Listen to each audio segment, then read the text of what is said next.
What's going on, people? Welcome to the Final Cut, your daily pulse in horror.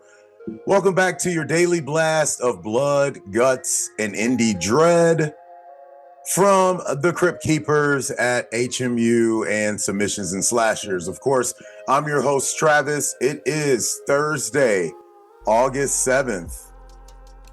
Let's dive into today's top stories.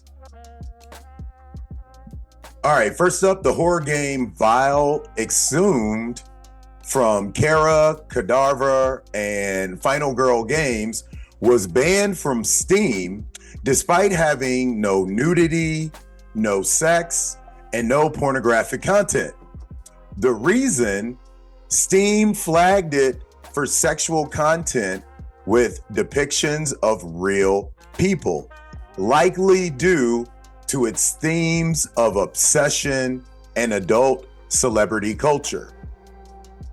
The FMV-driven game tackles dark subjects, assault, abuse, entitlement, and it does so with gritty practical effects and haunting interactive scenes.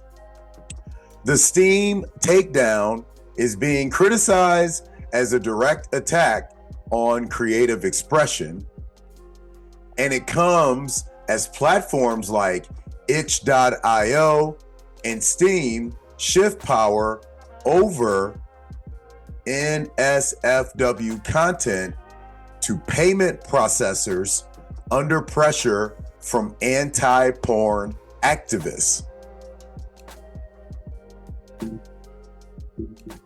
Rather than retreat, Cadaver released the full game for free at vileisbanned.com. Go play it right now, with optional payments split between the devs and Canadian charity Red Door Family Shelter. Support indie horror games all day long. My question for you guys is, do you think platforms like Steam should be able to ban games over themes like obsession or trauma, even when there's no explicit content? Or is this creative censorship run amok? Let us know what your answers would be in the comments ahead. All right, next up, a walking sim gets the art house horror treatment. The Exit 8, the eerie underground puzzle horror game from Kotake Create, is being turned into a feature film by director Genki Kawamura, and Neon has scooped the North American rights. If you haven't played it, Exit 8 traps players in a looping passageway where escaping means noticing what's just off. It's unnerving, slow burning, and filled with analog fear. Perfect source material for psychological horror films. It debuts in Japan on August 29th. Neon, already on roll with Longlegs, plans to release it in the States early next year. Hopefully, this will be one of the secret films at Fantastic Fest. My question for you guys: do you think surreal horror games like Exit 8 translate well to film? Or do games like this lose their edge when they're no longer interactive? Let me know your answers and thoughts in the comments ahead.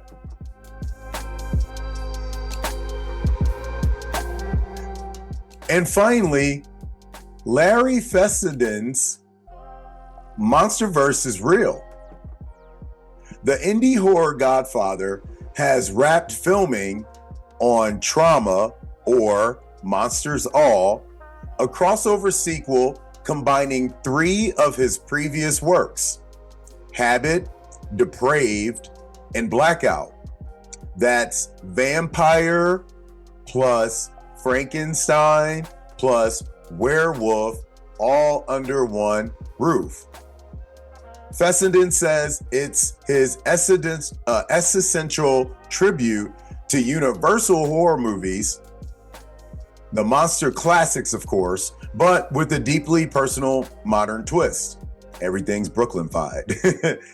He calls the mission slightly absurd, but we call it pure genre gold.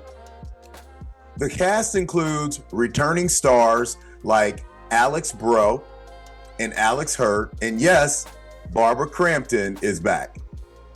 The film was shot quietly over 3 months in upstate New York. There's no release date yet, but Fessenden's fans should get ready for a monster mash unlike anything else this year. My question for you guys is, are you excited for this crossover of underground monsters? And which horror icon deserves their own shared universe next? Let me know your thoughts in the comments ahead. Today's take: who gets to decide what's too much? Let's talk gatekeeping in horror, because this vile, exhumed situation isn't about shock value, it's about control. Kara Cadaver's Game was banned not for what it shows, but for what it dares to explore. Power, obsession, trauma, and the uncomfortable realities of fandom. When banks, storefronts, and outside pressure dictate what art gets seen, we lose the very point of horror: to confront what society would rather ignore. If we let fear of backlash kill bold storytelling, horror will rot into safe, recycled garbage. And that's way more offensive than anything vile could show us. If you're listening to today's episode on Spotify, make sure you answer today's Spotify poll question. That's it for today's episode of The Final Cut, your daily post in horror. Tell us what you think in the comments. Cast your poll votes on Spotify. And as always, subscribe, scream, support indie horror, yell at people, throw shit, stab somebody in a video game. We'll be back tomorrow with fresh blood and blacker news. Until then, you guys know the drill. Keep the lights on.